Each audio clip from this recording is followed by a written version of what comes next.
Hey everybody, it's Tripl-L coming in from My Hero Academia 281. I'm just seeing that the chapter title was Plus Ultra. That makes sense. Like Shigaraki's going Plus Ultra throughout the entirety of the chapter. Anyway, yeah, chapter 281 of Hero Academia. Now, as you guys recall, last week I was really feeling that this was going to be great because Shigaraki was about to like just give us some drivel. I was excited to see what the rhetoric was going to be, and the spoilers came around and I wasn't feeling good about it. But then when you get the actual chapter and the final translation from Viz as well, um, it was good. It was legitimately a good speech. There are, I think, there's a weak part. There's a like middle part that's all right, and there's a strong part. I think ultimately with Shigaraki's speech here, I believe that it is justifiable given the character's perspective, and in order to argue against it, you would need to use the reader's perspective, which is a perspective that you can't expect characters to have. So, really cool. I do end up appreciating it. I'm not sure if I like Shigaraki's rhetoric all that much. And when I say that, I mean like in the entertainment factor. As much fun as I like pulling out from him, I think I like Toby's rants a little bit more because they're a little bit funnier. But like Shigaraki's are just like kind of a little bit uncomfortable. And they're uncomfortable because there is that little bit of an essence of truth here. But I don't find the problem is just Shigaraki's justified in what he's saying because of his perspective. But as readers, we know that his perspective is so skewed that he's not an entirely reliable person on every count. So that's my opinion. We're gonna go through the chapter. I'm gonna tell you what I think about it. This is gonna be a little bit different. We're gonna go through Shigaraki's rhetoric first. I'm gonna tell you which parts I think are interesting and which parts I think are strong, and then we'll do the regular chapter walkthrough, which is just a few things. This was a battle chapter as well, so it's a little bit shorter than usual. So hopefully that means that we'll get out of here like less than 30 minutes. So without further ado, let's begin on page 1, and we're focusing on Shigaraki's rhetoric. This is the first panel that we have. Is the establishing shot. You heroes hurt your own families just to help complete strangers.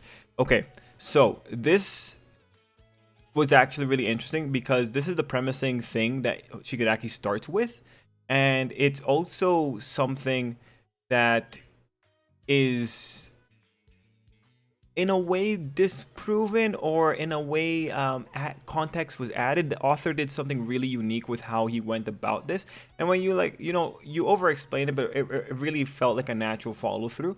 So props on the author. I'm gonna hold that part until we get to that particular part. But for this first thing, what I want to really point out here is that this is the weakest part of Shigaraki's rant, because this is this is weaker than secondhand information. Look at what happened here.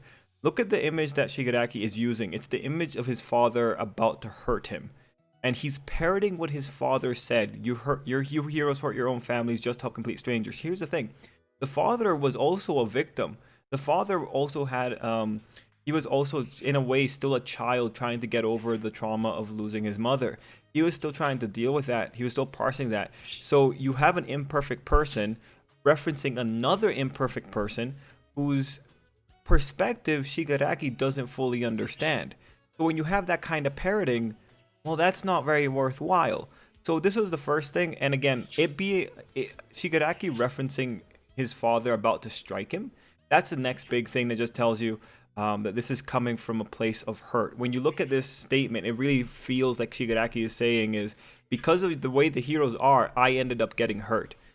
He's lashing out for his own hurt, and he's setting up this rhetoric in a very interesting way. But that first part, that's a very personal experience for Shigaraki.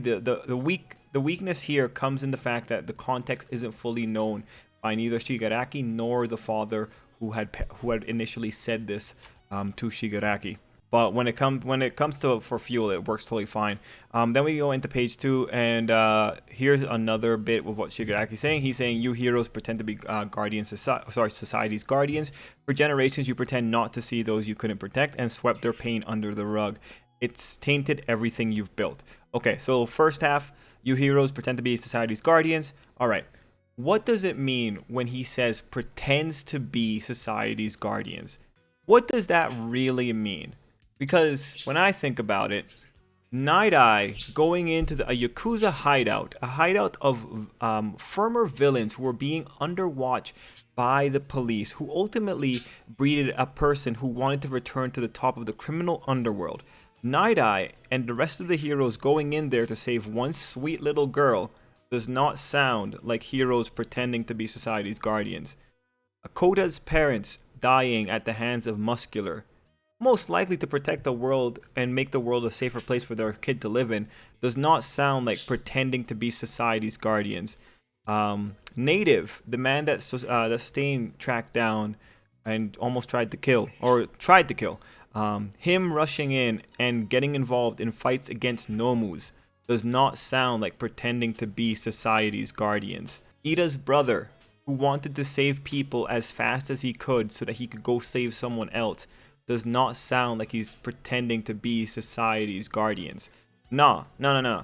Like, how can you say these people are pretending to be society's guardians when even when there is imminent death coming behind them, there's people turning around trying to buy extra minutes, or in the case of Wash, he's still keeping the hospital patients moving away, or every other hero that carried people away from the epicenter of the destruction.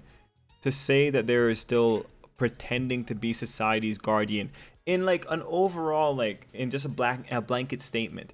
This is the first line that really tells you that Shigaraki is diminishing the value of the heroes in order to make his point to work, and he's also overgeneralizing, because the history of Hero Academia, when you look at these people, like it's like they're not pretending. They're doing their best in the face of people who are being irresponsible or selfish. Like heck, go even into Vigilantes. You know, the main trio of Koichi and is that Koichi? There you go, Koichi and all of them. Like, they're not pretending to be society's guardians. They're doing the best they can to just help out where possible. Aizawa, when he hangs out with the guys closer to the ground, when he hangs out with like the more sketchy elements, he's not pretending to be society's guardian. He's doing the best he can with what he's been given. This first point's nonsensical, but it's like the caricature that Shigaraki has to create in order to justify tearing it down later on. Then you go into, for generations you pretend not to see those you couldn't protect and swept their pain under the rug. It's tainted everything you built. Now this might be referring to villains, like, and we're talking about the villains who were specifically the product of society, like the villains who didn't get the proper help that they needed, like Toga. Who knows what happened in her past. But then you also, on the flip side, you have Twice, who acted irresponsibly just because he could. So you have these, this is also a little bit of a blanket statement, but Shigaraki's not really diving into this portion here. It's a blanket statement overall. And there's too much degrees within villainy. There's righteous villains, there's villains who are doing it because they have the power to do it, and then there's villains who are created by the circumstances of their situation. What can we really do about that? Another thing is that this part here can also speak to Spinner, who he lived in a part of the country where there weren't that many heroes and people had some pretty backwards views on mutant shapes. So then you have someone like Spinner, like you don't, well, he's someone whose pain you never really saw. But here's the thing, you pretend not to see those you couldn't protect. What does that mean? What does it mean to pretend to not see the people you could protect? Because don't some heroes already talk about how they think about all the people that they couldn't save? I believe All Might was one of the people that was terrified by that. No, man, like at some degree, these people don't have minds to take into account everything that's in the world. So here, this is a good point. This one is a good point. But it is being a little bit unrealistic. And for people like Izuku and Bakugo, this is an issue of they don't know the degrees of suffering that can be had in the world, right? Like, it's the silent evils. Things like what Spinner had to go through. The silent evils are the ones that are tough to fathom and the ones that are tough to fix. But do you it's not really pretending. Some people just don't know to think about it. And maybe that might be a particular issue. And as we go on, like, you could argue, like, definitely the lack of awareness is the issue. But what Shigaraki did in particular, pretended, that's where it goes a little bit off. And he's saying for generations, which is also going a little bit off, because that's where things get a little bit tough there. We'll move on, and because that'll connect later on. He thinks back to the time that he was walking around in the city, And then he goes into the conclusion, that means your system's all rotten from the inside with maggots crawling out. It all builds up little by little or over time. The conclusion isn't that important. The conclusion just tells you like where he's heading. Like that's not the important part. The next important part is you've got the common trash all too dependent on being protected, and the brave guardians who created the trash that need cuddling. It's a corrupt, vicious cycle. All right, so here's where things get tough. First, the part with the common trash, all too dependent on being protected. You know, fair point. When he says that they need to be coddled, he's right. I think this is a fair point. I think the era of All Might led to people feeling that they can just let other people solve their problems for them. I think they got a little bit too complacent. I do very much agree with Shigaraki's point there. And you know what? That point is agreed before in Hero Academia. You know, back when we go into chapter 241, there was this nice thing where Mineta talks about Mount Lady and how she didn't really care about much except being on camera. But then she was in chapter 241 and she was just talking and she was putting more thought into things. And then you had Aizawa said, well, Mount Lady's not the only one who's changed. Every hero is being pulled up. And this is the big part. People like Shigaraki and Stain, they don't take into account people's humanity, and they don't take into account the fact that people can change and grow. Mount Lady grew. But what was important there is that it was Endeavor that provoked that growth, because All Might, in creating peace, also created stagnation within people's personal developments. Too many people were riding on his laurels. So when Shigaraki's talking about people being too dependent on being protected, I think he's correct. I think people could afford to do more little goods in their life. But at the same time, and here's where things get messy. Look at what Shigaraki said here. You got the common trash all too dependent on being protected, and then the brave guardians who created that trash that need coddling. It's a corrupt vicious cycle. How convenient that he's leaving out the biggest part of this. Why did the brave guardians come out and in turn create the trash that needed to be dependent? Why do the trash feel that they have to be protected? Well, it's simple. Who wants to go out and potentially risk the possibility of running into someone like Muscular? And then when we go into the heroes, what did they come out in response to? They came out in response to a period of chaos where people with power took advantage of the chaos. That period was so bad that even the academics holed up in their universities could not allow society to progress forward technologically. What does it mean when you're in that kind of chaos? Well, ultimately, the heroes come out first as Vigilantes tells us. They come out first as Vigilantes to protect society because people are misbehaving. And then a system has to come out in place in order to monitor or keep the Vigilantes accountable. And then from there, you have the commercialization of heroes, which creates the more glammed up aspects of hero society, which I think are a little bit ridiculous. I think we could probably do away with that. But there's the big thing. Shigaraki's, again, ignoring the villainous aspect to all of this. And so when you go into this system, when you go into the next part of page 4, he says, everything I've witnessed, this whole system you built has always rejected me. That's just baloney. Because it's not the system that the heroes built. It's the version of the system that All For One specifically wanted Shigaraki to see. So when you go and you have Shigaraki saying, that's why I took this power for myself, it's like, no, Shigaraki, you were being groomed for this power. You didn't take this power. You think you're in control, but like this power was being prepared for you. You just like were able to meet the requirements that your master set out for you. If your master says, no, you're never getting this power, we know that very well. Like Giganto Makia was sicked on Shigaraki to make sure Shigaraki was worth it. Like, this isn't the man who took power. This is the man who was conveniently there and was warped and made to be this particular person. So this is the big problem. Shigaraki's rhetoric doesn't directly reference villains' role in the production of heroes. And then you go into page 5, he's saying, I don't care if you don't understand. That's what makes us heroes and villains. When you say you don't care if you don't understand, that's pretty much Shigaraki saying, I'm right, I'm not going to listen to you. And he's pretty much throwing a tantrum. He doesn't want to look into other perspectives. He doesn't care if they understand his perspective, because to some degree, I think that also reflects that Shigaraki, to some degree, doesn't understand things about himself. Now, the real interesting thing here would be to see if Stain would ever counter any of Shigaraki's rhetoric. If Shigaraki ends up in the prison for a prison break and he runs into Stain, would Stain have some words for him?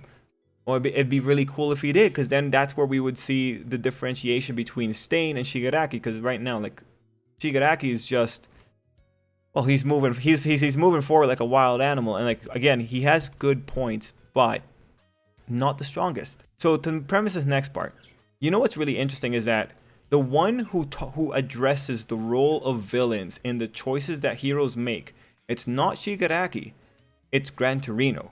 So you then go into the Gran Torino flashback. And let's look at here, because the author did this very aggressively. So you have page 11, where he's just remembering Shigaraki's words. You hurt your own families just to help complete strangers. Okay, so that's what Shigaraki is saying. But what do we get from the flashback? You specifically have Nana saying, I tinkered with the family records to keep him off trail because if he were to ever learn Kotaro, he'd be sure to exploit our connection. The man that was hurt said that he was hurt because his mother was trying to help complete strangers. No, he was kept away because All For One was going to come after him. And that was based on Nana's, speculation. But as we find out later in the All Might era, she was very right in thinking that All For One would come after him. So right there you have the nuance added. It's ultimately because villains exist that these heroes have to do hard choices. And we'll talk a little bit about this part. I have a little note here. But this is where the context is important. And then you go back into Shigaraki's thing. Shigaraki's thing does not in any way address what role selfish people with powerful quirks or villains caused in all this. He doesn't address what All For One, the specter of All For One, provokes. At the end of the day, All For One shaped Shigaraki into what he is. Like, Shigaraki was kept in the back of a bar. You think that's a well-adjusted person? Nah, man. Like, look, if Shigaraki had actually gone all around the world, not just Japan, and he had seen all kinds of ways of living, when he says everything I've witnessed, and he says he wants to, like, reject everything, it would have way more weight. But he's stuck in Japan, in the back of the bar. Like, I don't know if Shigaraki's gotten out since before the USJ event. I don't know if he's gotten out. I don't know. Like, he might have just been a shut-in. He's a guy that was relating to people using video game terms. That's not a well-raised kid. So it's just once again, it's one of those things of, it makes sense for the character because he has such tunnel vision, but this isn't compelling when you take into account the rest of My Hero Academia. We're too far in the game and we've seen too many good people out on the front lines. And thanks to Vigilantes as well, we know what exactly were the origins of the hero system and why it came about. And we also know, thanks to just general background, that things were really bad before the hero system came into full power with All Might. Again, though, All Might caused a certain kind of rot to form, and I do think that's worth criticizing. Too many people got complacent. But overall, it's a really robust rhetoric. And again, Shigaraki is justified in having it. It's just, it's unfortunate just because we have more context that we're able to use to tackle it. Also, the birds have been going wild. Anyway, at this point, we'll start the page-by-page walkthrough, and there aren't too many details this time around.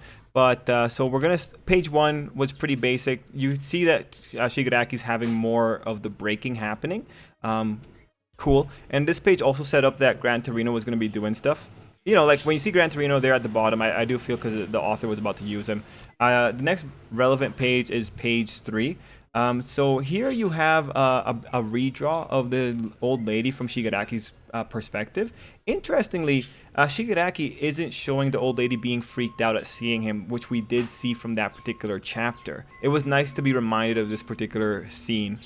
And at this point, I will say, like, everyone has cell phones. All it takes is just calling the police and saying, like, hey, there's the lost kid, could you please help him out? The things that they find distasteful, people could be better at interacting with them, and especially in the case of a lost kid, that is the unfortunate part here. And we know that in this particular scene, multiple people had ignored Shigaraki. I only pray that this isn't, that was all natural and that wasn't some kind of weird All For One influence. Like, I don't think it would be, but like, you never really know. On page 6, Endeavor is wondering how Shigaraki is moving, and I'm also wondering how Shigaraki is moving. This is the first page that tells us this is where Shigaraki is going past his limits.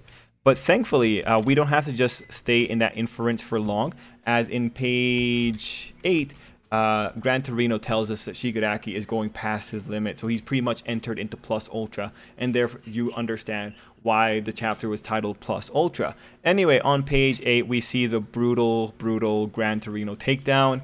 I hope Gran Torino is still alive. Like, please, not the most valuable senior. Like, Gran Torino is doing so much in all these chapters that I really hope he doesn't die. We'll talk a little bit more about what it might mean if Torino is out of it, because there is something that we can try and play like a little bit of a guessing game with the author's thinking here. Next relevant page 10, we see Shimura saying goodbye to Kotaro as Gran Torino watches on from above. I felt it, like that was a nicely built scene in general. And then, you know, when you have Nana talking about, you know, what's at stake if her son is found out about, you know, she was right. She was definitely right. On page 11, you have Gran Torino questioning whether the decision they made was good, I'm assuming. And, you know, it's tough. We've seen how far All For One is willing to go. Like, this is a man that survived dying. So, you know, when it comes to this, like, what were the other alternatives? Should Nana have just gone into hiding? Would that have worked? Is there like some level of sensing going on with All For One and One For All such that All For One would be able to like track her down eventually? And you know, what happens with All For One if we just let him go unchecked? Was there an opportunity to give All Might the quirk, have All Might get away, and then her go into hiding? Was that an opportunity? Given that All Might was able to go to America without problems, does that mean that going to America would have been the best thing for Nana to do? But then again, that leaves All For One unchecked until All Might comes back. No matter how you look at it, from the perspective of a human just trying to do their best, this is a tough situation. On page 12, we have a beautiful page, not the part with Gran Torino getting smashed, but the part with Gran Torino hugging Nana. And at that point, I gotta ask, I don't know if there was ever a thing between these two, because that could be just a friendship panel, but like, you know, he's part of the decision. He's saying like that decision we made, you know, like that means that he was involved to it some degree. I don't think that he's Shigaraki's grandfather. Like it's hard. It's hard. Maybe Nana had a thing with someone else and that didn't work out. Maybe All For One killed them. I don't know. And then maybe Gran Torino came on later, and then, you know, they got together afterward, because he doesn't talk to the kid. Honestly, they made the decision together. That's all we really know. And it's a really somber shot when you see her crying and him holding her. Anyway, we see Gran Torino get smashed by Shigaraki. That's rough. That sucked. I really hope the man's still alive, but it's really tough. It looks like he got hit in the gut, which might mean, you know, the gut shots are the dangerous shots. You know, All Might got hit in the gut. We've seen how he is. Night Eye got hit in the gut, dead. Endeavor got hit in the gut, sucked. But he survived. So, you know, so far we have two for one, or like 1 out of 3 have died. So maybe the odds are good here, but this might be where it evens up. On page 13, we see Shigaraki is reaching into his pockets. Him saying power makes it seem like Shigaraki right now is driven by instinct, though. Like, he seems like a little bit like a berserker. Him saying power might be him saying that he's trying to take One For All, or that he wants his quirks back. Given that he rushes for Aizawa, though, it seems like he wants his quirks back, but it does seem like he's a little bit more running on adrenaline. Anyway, page 14. Izuku used Black Whip as a lunging attack, which is really cool to see. And Izuku is sparking from the eyes at this point. The kids also note that Shigaraki seems to be faster. Some suggested that Shigaraki may have stolen Gran Torino's quirk, but that doesn't make sense. The quirks are off. Given that he's just going plus ultra, this might just be like where he's pushing to like 150%, where he's just ripping up all his muscles just to try and get to what he wants. I think that makes more sense given the rhetoric in the chapter. So yeah, I just think he's getting a boost from adrenaline. If Izuku can use 1,000,000% fighting muscular, then Shigaraki can use 1,000,000% too. And I'm just saying, like you know, like Izuku just had that big powerful moment against Muscular. I'm just saying, like, Shigaraki could have one of those big powerful moments too, where he's like pushing out all he can push out. Page 15. This is where we have to pay attention, because things start to get a little bit tricky here. So first, Ryukyu gets in the way. Here we see Shigaraki is in her right hand, and her left hand is supporting the right. Then we see Shigaraki's left arm go through her arm. This arm is the one that had a bullet from earlier when he grabbed it out of his pocket. Then we see Ryukyu releasing her grip. given the positioning, it looks like her left hand was like flung open like this kind of thing. And you know, from the way her fingers look, it kind of looks like her fingers bent backwards, but hard to tell. It looks that because of Shigaraki's arms going through, both of her arms have been impaled together. So I'm assuming she's going through a lot of pain in there. And then Shigaraki notes that he's running out of steam, which just kind of reinforces that he's really pushing his limits here. Like, this is a do or die thing for him right now. Page 16, we have Shigaraki getting bound by ice-sparking Izuku and Black Whip, and the characters both saying that they're not forgiving anyone. Well, you know, that's cool. I think Izuku will forgive him at one point, though. Then Izuku gets elbowed super hard, so Black Whip is not holding on very well. His saying that turn rage into strength calls back to Banjo's advice when he first got Black Whip. And then we get Endeavor rushing in as Izuku reactivates. Then page 18 and 19 are another set of, we gotta be really careful watching this. So first off, Shigaraki seems to be the one saying that he has to give it all he has. So again, pushing the plus ultra rhetoric. And then while bound, Shigaraki with his right hand reaches for another bullet. There are now 2 bullets, one for each hand. This shot is the bullet that's on the other side of Ryukyu's palm, the left-hand bullet, and this one is the right-hand bullet. This opening here seems to be this gap here, maybe. So in other words, there's not one shot that we have to worry about, there's 2 shots. The question is, can Shigaraki aim correctly if Ryukyu's arm is in the way? For example, Shigaraki shouldn't be able to see past Ryukyu, so how could he be able to coordinate that shot towards Aizawa well? Well, that left-hand bullet has easy access to Ryukyu's bloodstream right now. All Shigaraki would need to do is pull his hand back and then just pop the bullet inside of Ryukyu's arm. And then maybe that would be enough to get the quirk cancelled. Or even just inject it into any of Ryukyu's muscles, I guess. Anyway, if that's legal, Ryukyu would have her quirk cancelled and then he would have a clear shot. And then for page 19, we get a shot of Eri during Christmas, which is an interesting choice to call back to Christmas. I mean, if I'm thinking like the author, I'd say he picked one of the happiest times so as to accentuate the sense of tragedy. But it's pretty twisted, because when you have Eri here, the implication is because of Eri's existence, a tragedy might potentially occur. Or another line of thought, like, because of Eri, Aizawa is about to be quirkless, and then that's ironic because, like, Aizawa is the one taking care of her. And, you know, there's other ways to interpret it, like, this will be the last time that Eri will have such happiness, but I feel like that would be a bad interpretation because this is the story of Izuku becoming the greatest hero. You can't really be the greatest hero if society doesn't exist.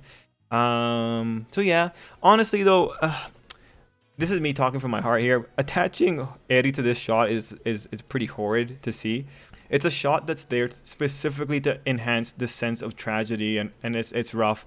Like, I don't want to think of Eri having a tough life beyond this point, so this sucks. And then, you know, showing her in Christmas and not in real time, like showing her in a moment of happiness, therefore reminding readers of a really high point in terms of everyone's emotional health in Hero Academia.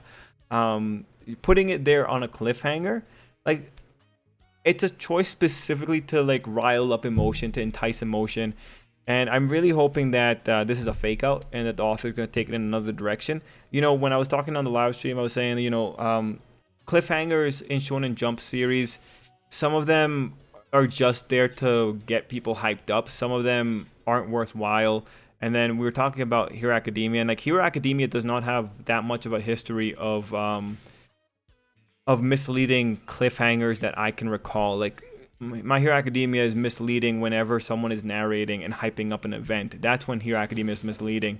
And sometimes that might be at the end of a cliffhanger. But in this style, you know, I'm really hoping that shot there is a filler. I'm really hoping something amazing happens, like Shoto shows up out of nowhere and there's an ice wall that gets created so that Shigaraki can't break through or something like that. I would love if it's something similar to that, just to get Shigaraki out of there. But this is pretty rough. I think it's likely Ryukyu's getting hit here.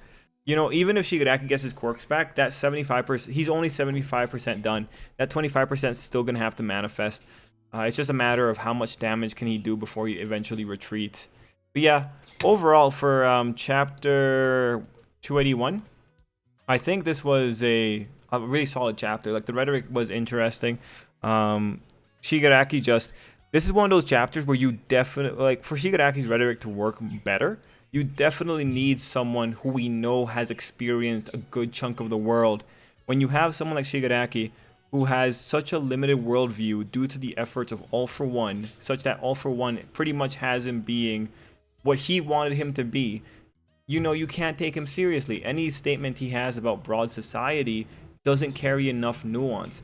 This is definitely one of those things that, this is a line of thought that would have worked better with All For One, because at least All For One has the luxury of age. But yeah, man, overall, pretty cool chapter of Hero Academia. Now just speak very quickly, because I remember I promised you Gran Torino and stuff. You know, seeing Gran Torino getting hit, like, let's think about it. Like, people that can afford to die, old people, because they don't have that much time left anyway. So Gran Torino dying a few years earlier than he would have, you know, that feels like a calculated risk. He's not a sensational character, and so I feel like he is a safe one. Another person I feel is safe to just kill off would be Lockrock or Manuel. Those two also seem relatively safe to kill off. Aizawa, killing him off is like, well, that's just a statement that the author is making at that point. But yeah, with Gran Torino, I'm really hoping for a thing where like Gran Torino survives everything, and then he's ultimately there to watch All Might get killed. Because, you know, like, the reason I'm pushing for that one is just because I think it'd be I like this rhetoric when someone says like, come on, man, I outlived all of you. Like, it's not fair that I died, or that I got to live, and all of you guys all you guys died so young. I think that's a very interesting rhetoric to explore. So I'm really pushing for Gran Torino being okay. Now, what's interesting is that when you consider it, Izuku attacked the spot where Shigaraki took out Gran Torino, but we don't see Izuku pick up Gran Torino at any other point. So I'm hoping in between the time that Izuku got to where Shigaraki was, I hope that I hope someone checked for Gran Torino. Now, Bakugo is not in the shots after reaching that spot where Shigaraki was at, so it's possible that he might be the one checking on Gran Torino. But I'm really hoping that the guy's alive, because he's the most valuable senior. This guy puts in so much work.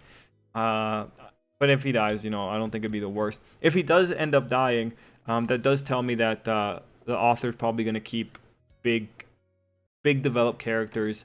He's going to keep them alive, most likely. Anyway, guys, let me know what you thought down below. And until next time, I hope you have an absolutely great day.